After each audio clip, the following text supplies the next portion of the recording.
Primera de Juan, capítulo 5, versículo 1, dice de la manera siguiente: todo aquel que cree que Jesús es el Cristo es nacido de Dios, y todo aquel que ama al que engendró, ama también al que ha sido engendrado por él. En esto conocemos que amamos a los hijos de Dios, cuando amamos a Dios y guardamos sus mandamientos. Pues este es el amor a Dios, que guardemos sus mandamientos, y sus mandamientos no son gravosos, porque todo lo que es nacido de Dios vence al mundo. Y esta es la victoria que ha vencido al mundo, nuestra fe. ¿Quién es el que vence al mundo? Sino el que cree que Jesús es el Hijo de Dios. Amén. Gloria a Dios. Pueden tomar su asiento, hermanos. Gloria a Dios. Hermanos, el apóstol Juan está cerrando ya esta carta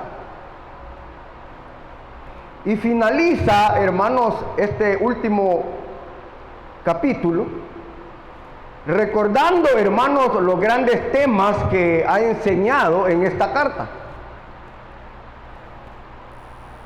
O sea que este último capítulo es como, voy a decirlo así, como un remache, un cierre de oro, donde Juan, hermanos, va a hacer un medio recordatorio sobre los temas que él ha tocado aquí en esta carta de Primera de Juan. Y uno de esos temas es la fe, el amor, la obediencia y la victoria espiritual. Esos son los temas que se han desarrollado, hermanos, en esta carta de Juan.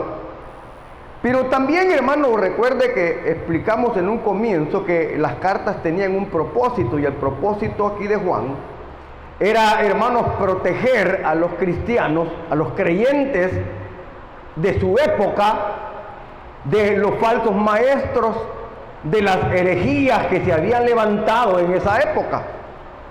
Y hablamos, hermanos, sobre todas esas cosas.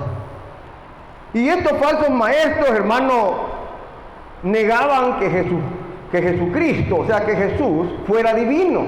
Eso lo explicamos, hermanos, en un comienzo. Y que su encarnación no había sido real. Eso es lo que ellos enseñaban. ¿Cómo va a creer que Jesús o que el Mesías va a tener un cuerpo humano si el cuerpo es malo, el cuerpo es pecaminoso, decían ellos? Y eso en cierta parte es real. Pero, hermano, el Señor tomó cuerpo humano. La Biblia dice que el Verbo se hizo carne, dice ahí. O sea que el Señor, hermano, tuvo que humanizarse con el propósito de ser el sacrificio perfecto que el Padre demandaba. Tenía que ser alguien como nosotros. También, hermano, como es sumo sacerdote, Él intercede por nosotros. Él conoce nuestras pruebas, nuestras dificultades, conoce nuestros dolores, conoce nuestras angustias, porque Él las vivió. Por eso es de que nosotros podemos, hermano, acercarnos confiadamente al Señor. Señor, tengo esto, tengo este otro detalle, este problema, este dolor, esta dificultad, y podemos hablarle con confianza porque Él fue humano. Él sintió dolor, sintió cansancio, Él sintió angustia, Él pasó todas esas cosas. Por eso es que se fue 100% hombre, pero también fue 100% Dios. Amén. Sí, hermano, 100% Dios. O sea, el Señor tenía, hermano, estando en el cuerpo, tenía todas las facultades de Dios. Pero eso es lo que enseñaban los falsos maestros, era de que Jesús no era divino, que no era Dios. Él simplemente podía ser algún profeta o alguien parecido, o un Dios menor, como dicen por ahí, una religión, pero no puede ser igual que Dios. Eso enseñaban ellos. Y Juan, hermano, esta carta lo que quería es que los hermanos, que los creyentes entendieran, hermano, esa verdad de que Jesús es Dios. Entonces, hermano, además, hermano, estos falsos maestros alardeaban de tener un conocimiento espiritual, pero ellos no eran obedientes ni amaban a los hermanos. Por eso es que este tema toca mucho eso. Entonces, hermano, Juan deja claro en esta carta que la evidencia, oiga bien, Juan deja claro en esta carta que hemos estudiado ya tenemos unos meses, hermano, deja claro en esta carta que la evidencia de un verdadero hijo de Dios, mire, no es tener un conocimiento teológico, no es haber tenido una experiencia por ahí sobrenatural, no, sino que, hermano, la evidencia de ser un verdadero hijo de Dios, mire, es una vida transformada por Dios. ¿Cuántos dicen amén? Sí, hermano, porque alguien puede decir, mire, usted viera que a mí se me apareció un ángel una vez y yo tuve una experiencia. Alguien puede quedarse, hermano, asombrado, se le apareció un ángel, pero puede ser que esa persona, hermano, no dé evidencias de ser un hijo de Dios, aunque haya tenido esa experiencia. Porque la evidencia, dice Juan, de ser un verdadero hijo de Dios es tener una vida transformada, que la persona sea un nacido de nuevo, sea alguien, hermano, que diga, yo antes era así, pero ahora soy de esta manera. Ahora mi vida es distinta, ahora yo soy una nueva criatura, ahora mi vida le pertenece al Señor. Porque eso es lo que vale, hermano. Esto tiene un gran valor, una vida transformada por el Señor. Eso es lo que Juan, hermano, ha venido explicando en esta carta de Juan. Entonces, hermano, entremos ya, hermano, a los primeros versículos, al versículo 1. Mire cómo dice el verso 1 ahí. Dice: todo aquel que cree que Jesús es el Cristo es nacido de Dios, dice ahí. Oye, todo aquel que cree que Jesús es el Cristo es nacido de Dios. Entonces, creer en Jesús, mire, creer que Jesús es el Cristo no es simplemente, hermano, aceptar un dato teológico, porque, hermano, hay muchas personas que hablan de que creen en Jesús. Un montón, usted le pregunta, hermano, a cualquier persona, ¿y usted cree en Jesús? Sí, creo. Si Él es papachús, dicen algunos. Él hizo milagros, Él es bueno, Él es el Hijo de Dios. Sí, pues ese es un dato teológico. Pero Juan lo que dice aquí, que todo aquel que cree que Jesús es el Cristo, porque aquí hay que entender esto, hermano. Hay que entender que Jesús es el Cristo, o sea, aquí lo que está diciendo, que la persona de Jesús, porque miren la diferencia, todo aquel que cree que Jesús es el Cristo, dice el versículo.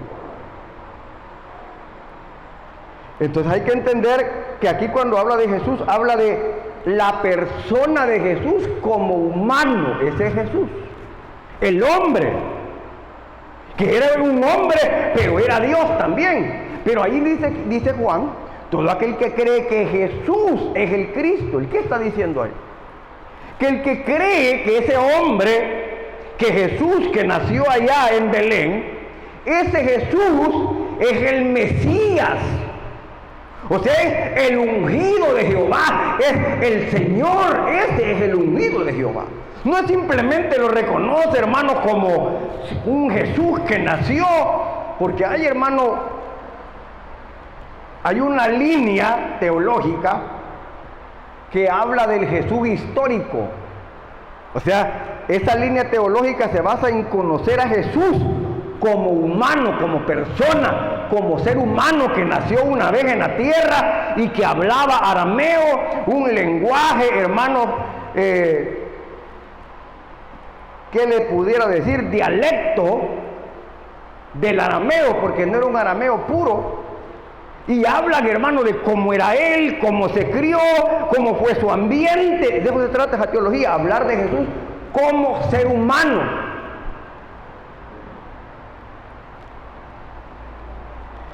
Por eso le llaman el Jesús histórico. Pero, hermano, aquí Juan está diciendo que el que cree simplemente en Cristo como un dato teológico no es conocer al Señor. Porque, hermano, el que cree realmente en Cristo, él lo reconoce como el Mesías, como el enviado de Dios. Lo reconoce que es el ungido de Dios. Y lo reconoce como el Señor y Salvador de su vida. Amén, hermano. Porque ese es un punto, hermano. Uno puede decir Jesús es el Señor, pero ¿será que es Señor de nuestra vida, hermano? ¿Será que ese Jesús de Nazaret, ese Jesús, hermano, es Señor de nuestra vida, de nuestras acciones, de todo lo que hacemos? ¿Es el Señor? Porque puede ser el Señor, pero no puede ser el Señor de mi vida. Entonces, para que el que ha sido transformado por Dios y el que cree y ha nacido de nuevo, ese tiene que creer que Jesús es el Señor y es Señor de su vida y que es el único camino al Padre. Es el único camino, hermano. No hay otro camino, hermano, que lleve al Padre, sino que solamente a través de Jesús. Es el único. Entonces, hermano, pero ¿por qué Juan se ha interesado tanto, hermanos, en explicar todo esto? Primero, como yo ya le dije, era por las falsas enseñanzas que se habían levantado en esa época. Solo imagínense, hermano, en esa época. Imagínense ahora en esta época, hermano, cuánta hermano, enseñanza antibíblica, herética, se ha levantado hoy en día. Unas locuras tremendas. Y es donde la palabra de Dios nos llama, hermano, a nosotros. Ahí es donde nosotros debemos de ser celosos, mire, hermano. En amar la verdad, pero de verdad, la verdad escrita en la palabra. Entonces, en ese contexto de la carta, muchos negaban eso, por eso Juan habla de eso en esta carta. Y Juan dice que el que cree correctamente, está tratando de decir ahí, es nacido de nuevo. El que cree correctamente, porque muchos pueden creer, pero creer otras cosas, otros inventos. Entonces,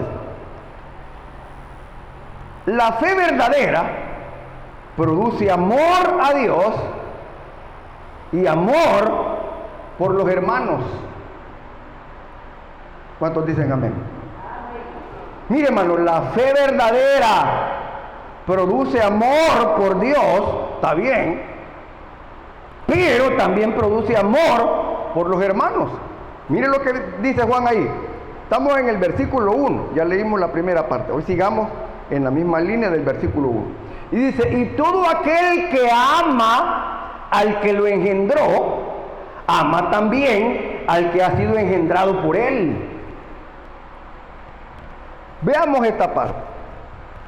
Juan, hermanos, conecta aquí el amor vertical Vea, el amor vertical es el amor que tenemos hacia Dios.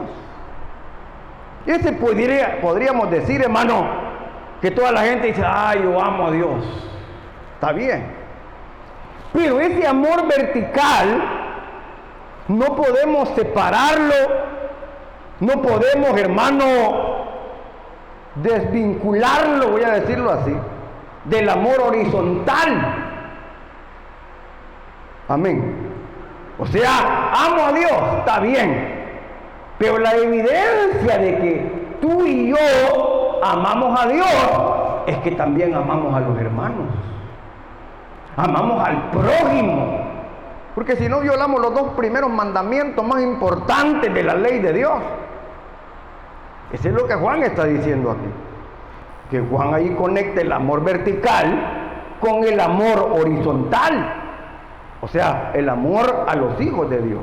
No se puede amar al Padre sin amar a los hijos del Padre. Oiga, no se puede amar al Padre si no amamos a los hijos del Padre. Por eso dice ahí, todo aquel que ama al que engendró, ama también el que ha sido engendrado por él.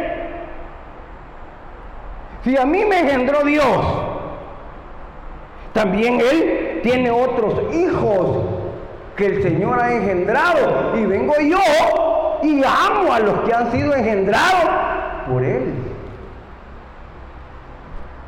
¿Cuántos dicen amén, hermano? Eso es lo natural, hermano. Como debe de ser. Es como cuando, hermano, una familia, hermano, el papá y la mamá, lo más lógico es que los hijos se amen, son hermanos. Vea, sí, aquí está un hermano y aquí está el otro. Y entonces los padres esperan que esos dos se amen, porque son hermanos. Entonces ahí Juan está diciendo, todo aquel que ama al que engendró, ama también el que ha sido engendrado por él. Vea. No se puede amar al Padre, que es Dios, sin amar a los hijos, que son hijos de Dios. Ahí lo dice. Versículo número 2. Mire el verso 2 como dice. En esto conocemos, oiga, o sea, aquí nos va a hablar de la evidencia. En esto conocemos que amamos a los hijos de Dios. Dice que aquí Juan, hermano, está hablando como más entre familias cristianas. Aquí no se menciona el amor al prójimo en sí, sino que está hablando del que ama a los hijos de Dios, o sea, a la familia de los hijos de Dios. Porque dice, en esto conocemos que amamos a los hijos de Dios, o sea, nuestros hermanos en Cristo, cuando amamos a Dios y guardamos sus mandamientos. Mire qué bonito, hermano. Entonces, hermano, en otras palabras, el amor a los hermanos no es solamente una cuestión emocional. Vea, o sea, de repente, nos amamos todos, qué bonito estuvo el ambiente, pero al ratito regresa el odio. No puede ser.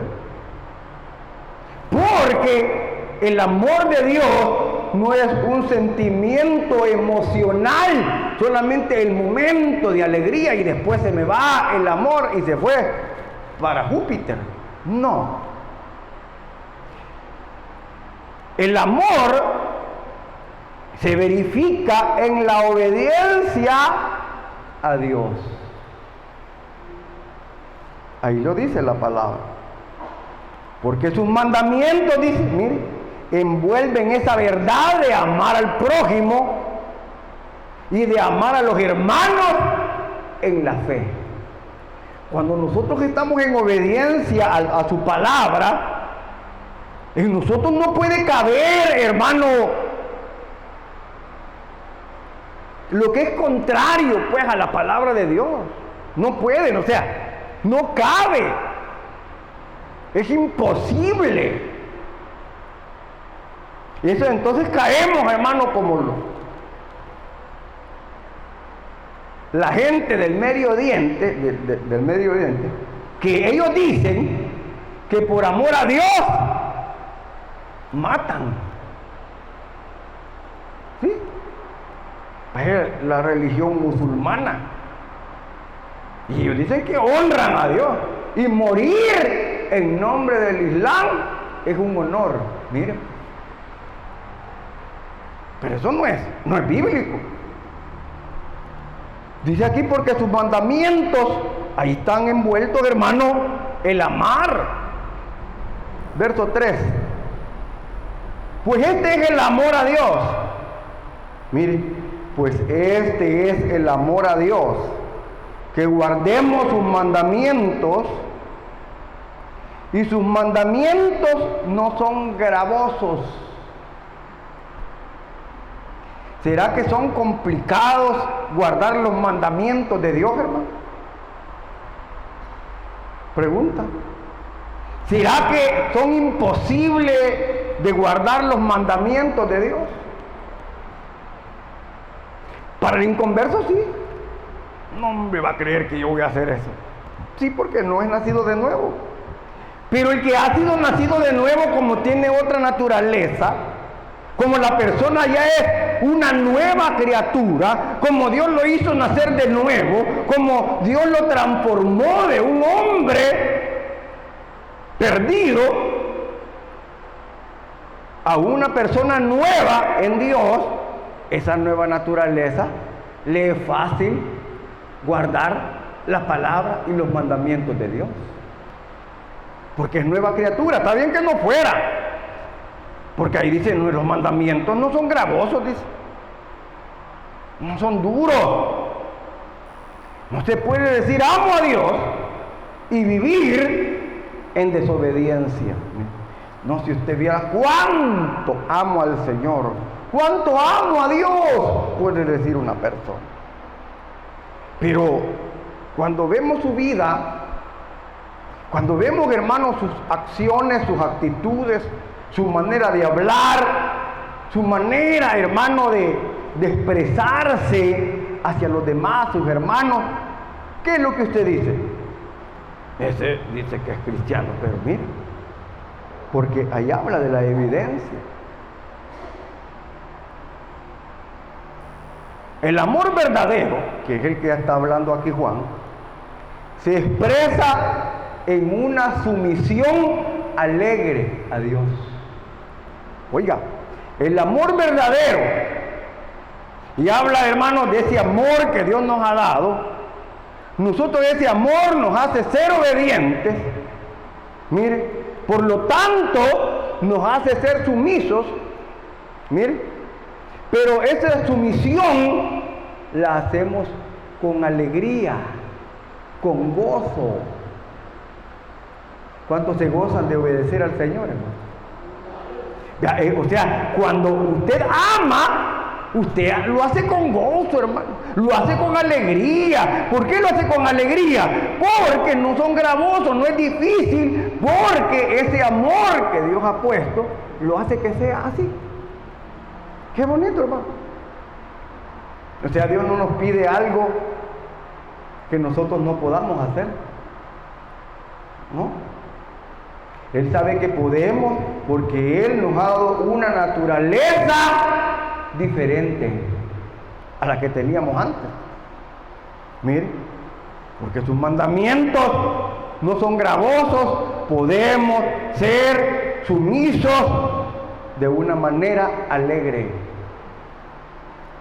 feliz. Porque quien ha nacido de Dios, mire, aquella persona, hermanos, que ha experimentado el nuevo nacimiento. Juan ha hablado mucho sobre ese tema del nuevo nacimiento. Porque no se puede ser un creyente genuino si no ha nacido de nuevo, hermano. Solo se puede tener una religión. Porque el que es nacido de nuevo tiene el Espíritu Santo, número uno. Tiene un corazón nuevo. Número 2, tiene un nuevo deseo de agradar a Dios. 3 cosas importantes en aquel que ha nacido de nuevo. Aquel que es un hijo de Dios, aquel hermano que ha experimentado una vida nueva, tiene esas 3 características. Mire, tiene el Espíritu Santo. Ahí se dice uno, bueno, estas son evidencias también de aquel que ha nacido de Dios. Tiene el Espíritu Santo. Tiene un corazón nuevo. Ya no es un corazón de piedra. Tiene un deseo de agradar a Dios. ¿Cuántos tienen deseo de agradar a Dios, hermano? Qué bueno, hermano.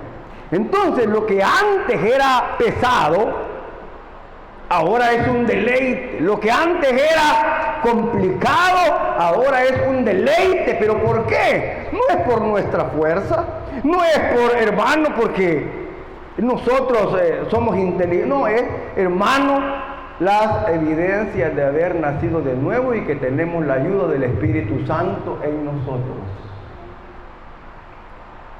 Eso es lo que aquí está explicando Juan. Y entonces, hermano, como les digo, ya como hemos nacido de nuevo, lo que antes era difícil, eso yo no lo puedo dejar, decía usted. Y hermano, quizás las cosas más fáciles de dejar son las cosas externas, hermano, sinceramente. Hay gente que le cuesta eso, pero eso es porque a saber. Pero hermano, lo que es externo, eso, hermano, lo interno, eso es complicado. Porque habla, hermano, de otras cosas internas en la persona. Digamos, cambiar, hermano, la violencia que pueda haber en la persona, el rencor, otras cosas que son profundas, eso. Pero para el nacido de nuevo, no lo es. Porque, ahí lo digo, lo que antes era pesado, ahora es un deleite.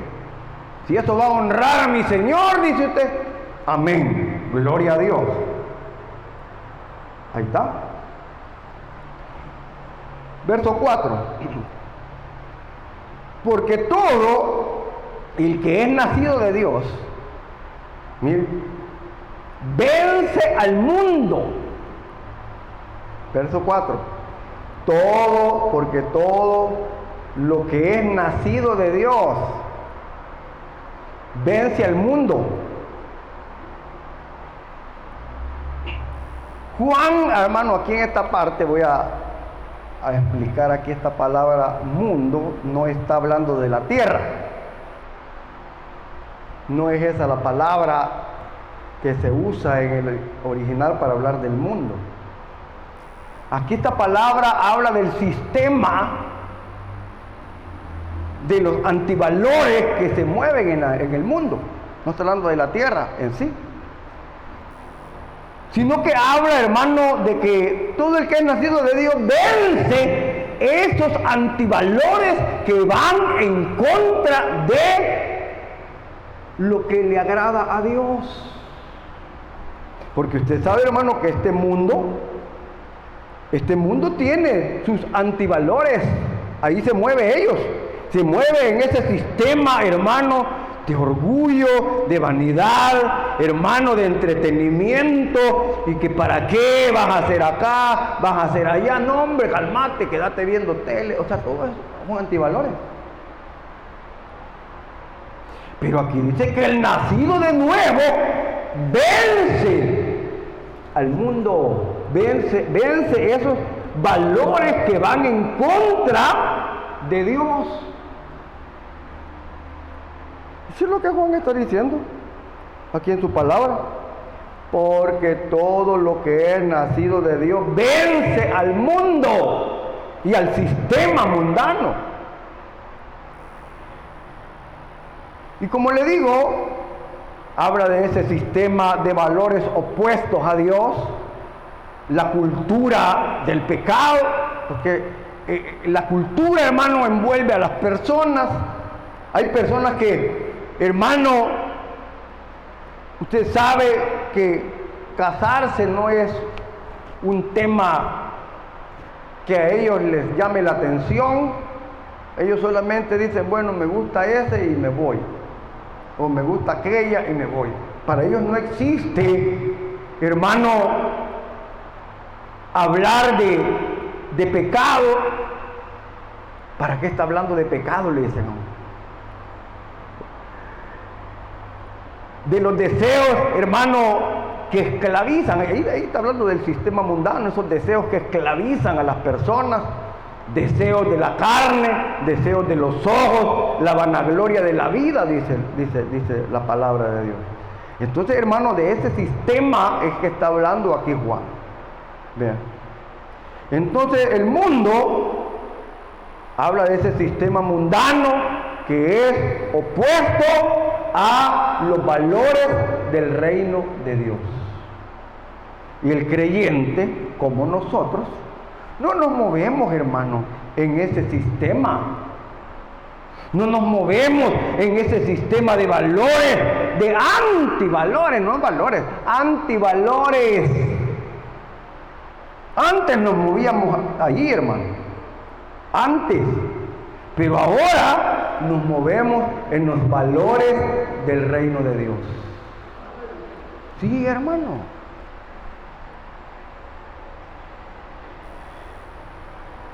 Quien ha nacido de Dios no vive esclavo del mundo, de este sistema, sino que lo vence porque Dios está con él.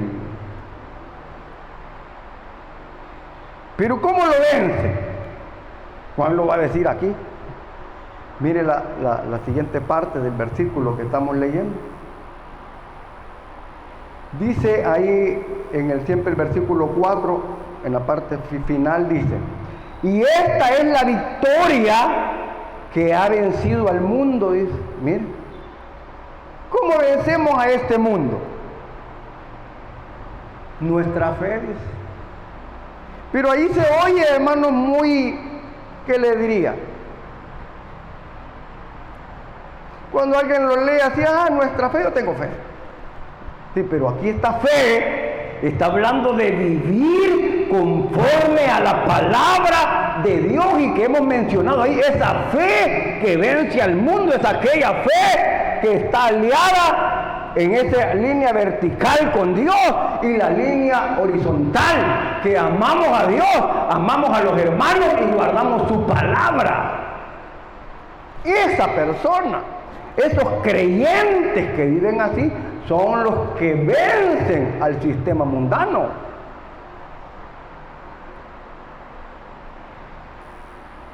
Es decir, hermano, que la fe en Cristo cambia nuestra manera de vivir. Amén. Sí. Si la fe en Cristo no ha cambiado la manera de vivir de alguien, es una fe que no es verdadera, es muerta. Porque no lo ha cambiado. Vive con los antivalores. Vive con todo aquello que a Dios no le agrada. Porque cuando cambia la manera de vivir, es porque ha cambiado la manera de pensar. Porque esta es otra cosa, hermano. Nosotros no podemos cambiar la manera de vivir, o sea, habla de nuestras acciones, si antes no ha cambiado nuestra manera de pensar. Dice un proverbio que tal es su manera de pensar, tal es él. O sea, habla de que nosotros somos lo que pensamos. ¿Cómo pensamos nosotros? Eso somos. Nuestras acciones están, hermano, dirigidas por lo que tenemos aquí. Si nosotros queremos cambiar nuestra manera de actuar y nuestra manera de vivir, antes debe de haber un cambio y una transformación de parte de Dios de nuestra manera de pensar.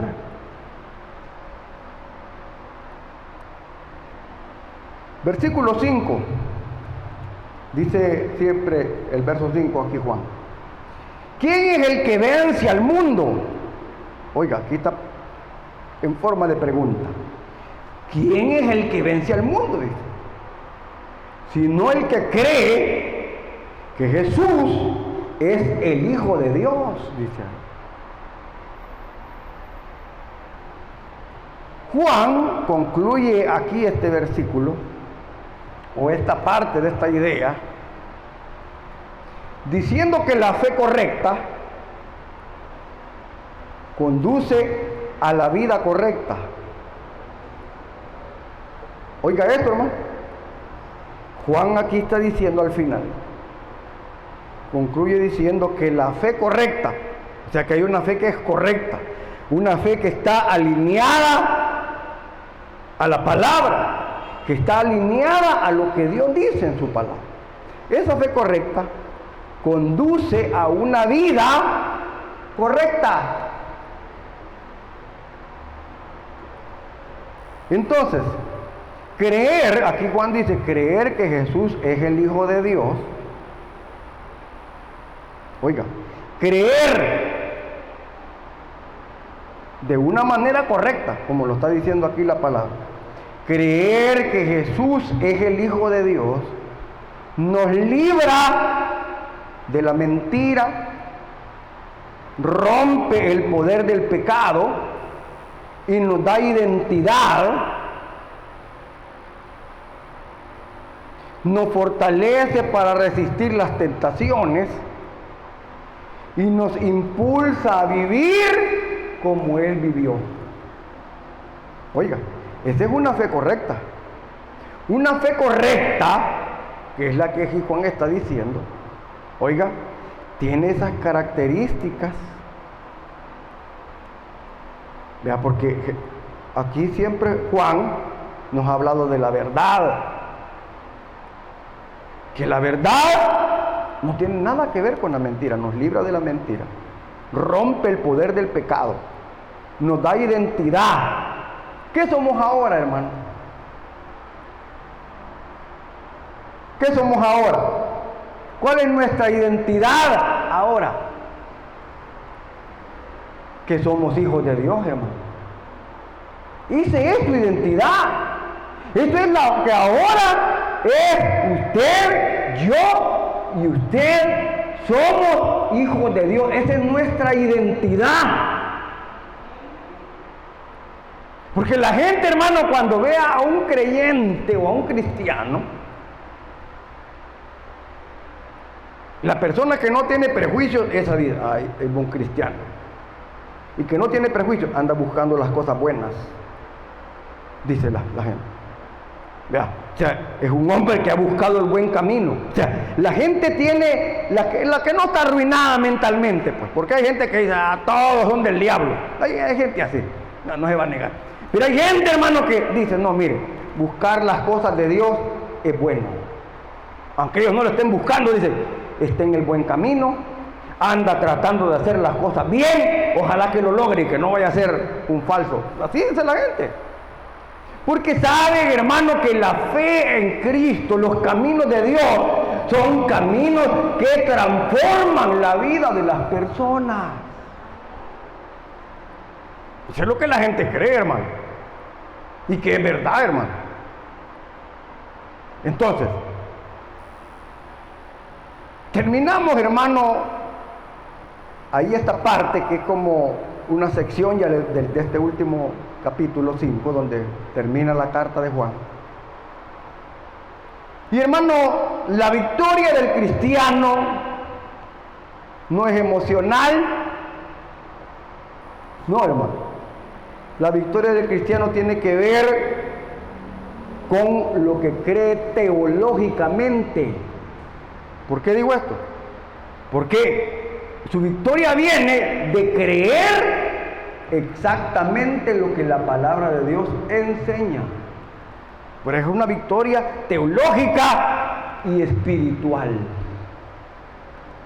Y esa victoria proviene de lo que Cristo es. Amén. también, hermanos, lo que Cristo hizo por nosotros. ¿Por qué tenemos victoria? Por lo que Él hizo allá en el Calvario por nosotros. Y Él mismo dijo, como yo he vencido, vosotros también venceréis. Entonces, nuestra victoria, hermano, no depende de otra cosa, depende de lo que Él es, de lo que Él hizo y de lo que Él está haciendo en nuestra vida. Mire qué bonito, hermano. ¿Cuántos dan gloria a Dios por eso, hermano? Mire, hermano, qué preciosa es la palabra, hermano. Así que aprovechémosla, retengámosla en nuestra mente y en nuestro corazón. Gloria a Dios. Les invito a cerrar los ojitos. Cierren sus ojos y oremos al Señor. Digámosle: Padre nuestro que estás en los cielos, te damos gracias, Señor, porque nos das este privilegio, esta bendición de estar aquí, Señor. Padre, te agradecemos por esa bendición que nos das. Padre, por tu palabra, ayúdanos, Dios, a que esta palabra podamos retenerla, podamos, Señor, atesorarla en nuestro corazón. Por favor, te lo pedimos, Señor. Gracias. Gracias, Dios, porque tú eres bueno. Eres un Dios misericordioso, bondadoso. Ayúdanos a caminar como a ti te agrada, Señor. Ayúdanos a caminar como es digno del Evangelio. Guarda nuestros labios. Guarda nuestra boca. Guarda nuestro corazón. Guarda nuestra mente. Guarda todo nuestro ser en tus manos, Señor.